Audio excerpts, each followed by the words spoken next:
Good afternoon, I'm Vashon Brown with the Midday News. A special welcome if you're watching on onespotmedia.com. We begin this afternoon with news that nomination day activities are now taking place in Southeast Clarendon, and I'll give you more information about that later on. But we'll tell you now that more are on the verge to leave. That warning from the Jamaica Labour Party following yesterday's crossing of the floor by the PNP councillor for the Trafalgar Division, Carrie Douglas, and we have the details in this report.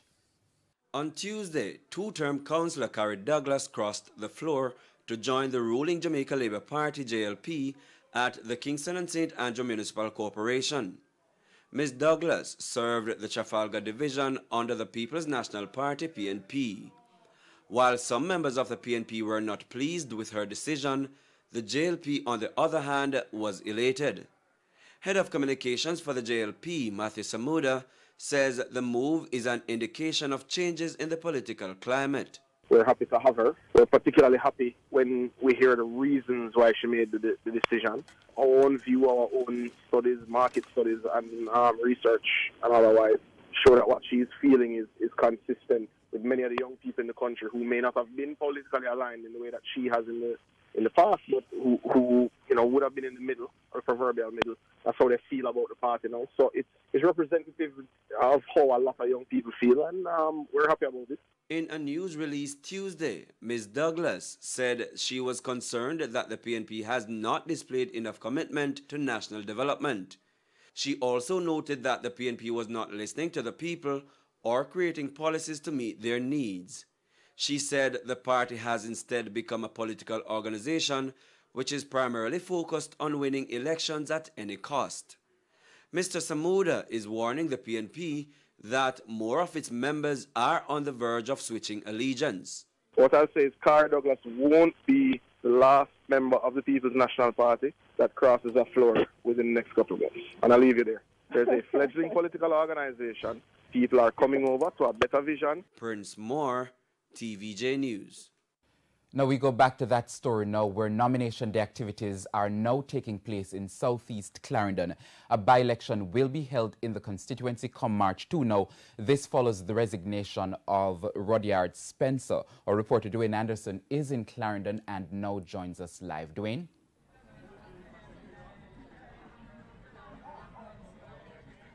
Thank you so much, Vashon. Good afternoon again to our viewers on television Jamaica. So just by way of scene setter, we're on the Veer Technical High School compound in South Clarendon. A very sunny day, perfect for outdoor activities like this by-election exercise.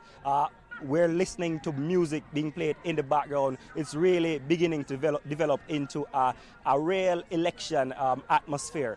I'm going to be joined by Glasspool Brown, the Director of Elections, to give us a rundown on what has happened so far. He's here with me now. Good afternoon. Thank you so much for joining us on television Jamaica. One person nominated thus far to participate in the by-election. Who is he and what happened this morning? All right, as you know, the process started at 10 o'clock. Mr. Derek Lambert has been nominated as an independent candidate, and he'll be contesting the by-election. Mm-hmm. We heard he had an issue this morning while being nominated. What was that? It was a major issue. I think he just wanted somebody to witness his signature. But eventually somebody turned up and witnessed his signature. But everything else was in order. That being said, what exactly do we need to get elected nominated in a by-election other than the $15,000 fee? The process is that you need to fill up the nomination form. The form requires a signature of 10 or more electors in the constituency, and you have that accompany with your $15,000 fee. Mm-hmm. Based on what you've got so far, what are we expecting in terms of other nominees for today? The JLP candidate is expected to be nominated between 12 and 1, so we are waiting for his arrival. And there's a possibility, based on what I've heard, that there might be another person later. But I said the process closes at 2 p.m. and we are waiting 2 p.m. to come. Thank you so much, Glasspool Brown. Speaking with Glasspool Brown, Director of Elections. So as I said earlier, I'm at Veer Technical High School. I can tell you some of the things which also happened earlier this morning. As we heard just now, Derek Lambert, he was nominated. We spoke with him immediately after he was nominated, and we'll take a listen at what he said. destiny of Southeast Clarendon is in the hands of the people of Southeast Clarendon. And I would not, I'd have any intent or come out here today to represent them if I never thought I would be a winner. What do you say about your expected challenger or what, Mr. Charles Jr.? Funny enough, I don't know him. He's from up, I understand that he was in a constituency, North Central. That's where my parents, my maternal grandparents are from, Morgans. I heard about him, and recently I was told that the politics up there is that they say they don't want any Charles and they're going to run them out, and then next thing we hear, saying come down here, sir. You say it's your destiny, but if Patricia Duncan Sutherland had contested, would you still have contested as an independent candidate? There would be no need for that. There would be no need for that. Because I would be 100%, whether she like it or not, behind the People's National Party. 150%. I'm a PNP from I was 4. How much of her supporters can you guarantee will come over on your side? I will guarantee nothing. This is politics. Political maths is totally different from the one you learn in school. So again, for people in TV land who may not be familiar with Derek Lambert contested the 2011 by-election and against Rudyard Spencer of the JLP, and he barely lost. At the time, he ran on the PNP's ticket, amassing over 8,000 votes at the time. Incidentally, when he came here today, he was accompanied by PNP supporters. Well, one PNP supporter to be precise. She witnessed some of his paperwork, and it is interesting that that happened because only last night and again this morning, the People's National Party, which is not participating in this by-election, sent out releases to the media indicating that they are not participating in the by-election and their supporters are not supporting any independent candidate. So that is something we have to keep an eye on. In terms of scene setup, in terms of what is happening here at the Vere Technical High School, we have large contingents of security personnel keeping an eye on what is happening. So far, no security breaches reported. What we expect for the rest of the day, we expect that the Jamaica Labour Party's candidate, Pernell Charles Jr. will come down, possibly another independent candidate, but I'll be keeping an eye on what is happening, and as soon as I get it, I'll share it with you guys. It's back to you in the studios. Thank you very much. That was our reporter, Dwayne Anderson. He's reporting live from Southeast Clarendon, where nomination day activities are now taking place. And we will have more on that story in primetime news at 7. Now, in the meantime, the People's National Party says it has noted the nomination of former party member Derek Lambert in the by-election in Southeast Clarendon. Now, the party says it wishes to state categorically that Mr. Lambert is not a representative of the party. And as you heard from Dwayne a short while ago, Mr. Lambert ran on a PNP ticket in that constituency in 2011. The PNP says it is sticking by the decision not to participate in the by-election. PNP General Secretary Julian Robinson said the party's decision is firm on the grounds that the by-election is occasioned by political happenings within the Jamaica Labour Party. He adds that the people of Jamaica should not be called upon to foot the bill amounting to near $30 million to pay for a contrived poll when general elections expecting to cost over $1 billion are due within months. And we'll have more stories for you. We'll take a break right here on the Midday News.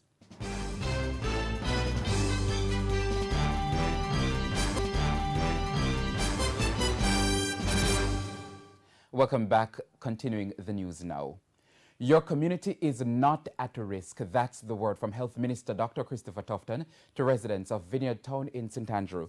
The residents are adamant that the St. Joseph Hospital in the community should not be used as a quarantine facility for the coronavirus. But in addressing their concerns at a town hall meeting last night, Dr. TUFTON said every precaution is being taken to protect residents from contracting the virus from persons in quarantine. I am comfortable, and believe me when I tell you, I would not put you at risk. I am very comfortable with the protocols that we are following. I am very comfortable that quarantining does not mean a risk to the community. And I am very comfortable with the doctors and the nurses and the hospital infrastructure to do it and do it properly. so that only persons who are vulnerable are the people who we quarantine who would have been vulnerable by virtue of coming. I'm also comfortable and also want to say to you that this is a facility. It may not house anybody because the numbers are declining coming from China, but we still have to have a facility just in case. Jamaicans returning from China will be quarantined for 14 days. He said the St. Joseph's Hospital is one of 3 quarantine facilities so far, and added that any patient in quarantine who develops a high fever will be moved to an isolation facility at the National Chest Hospital or the University Hospital of the West Indies. In the meantime, the police are also issuing words of assurance.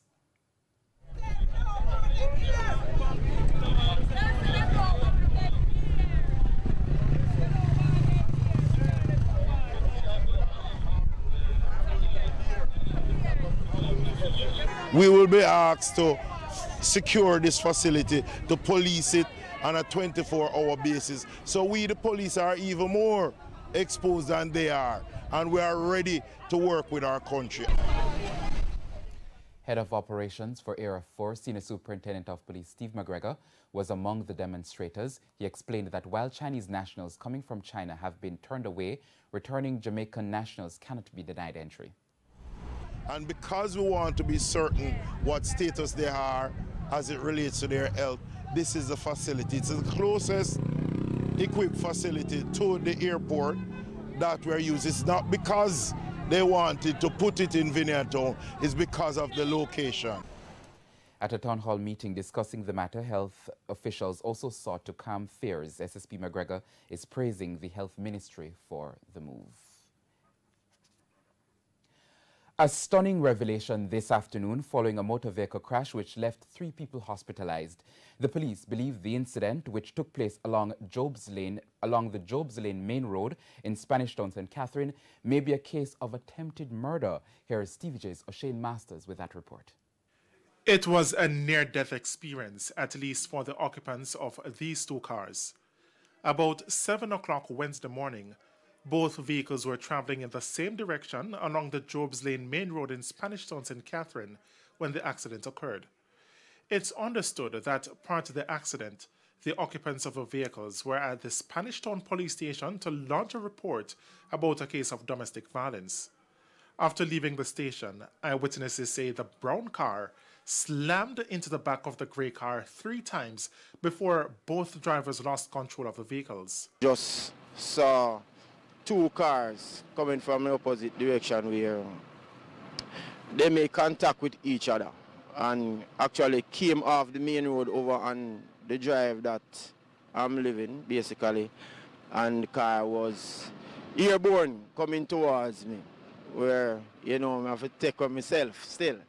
After that, I noticed that there was some conflict going on, both with some of those who were actually, you know, involved in the accident. Although there were no fatalities, 3 persons were injured.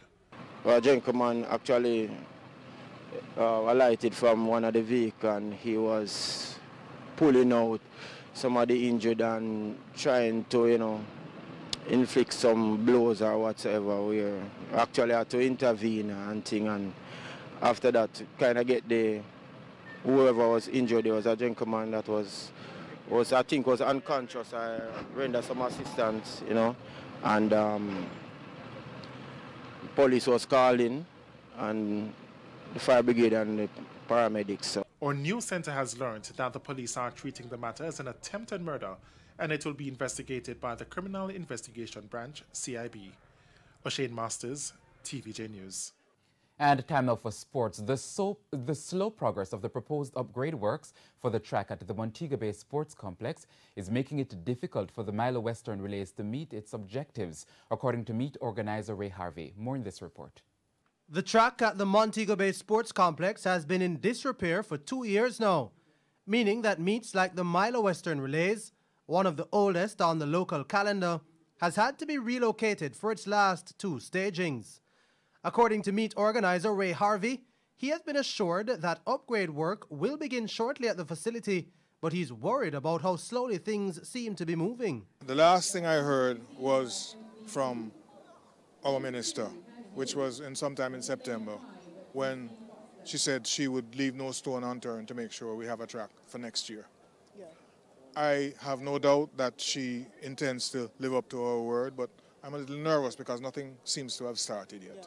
Harvey, who was speaking at Saturday's most recent staging of the Milo Western Relays, which was held at the G.C. Foster College, says the relocation is defeating the original purpose of the meet. One of the most important functions of the Milo Western Relays is to save the teams in the West the expense of having to come to Kingston for a first-class meet. Yeah. Now, they would have to come to Kingston anyhow.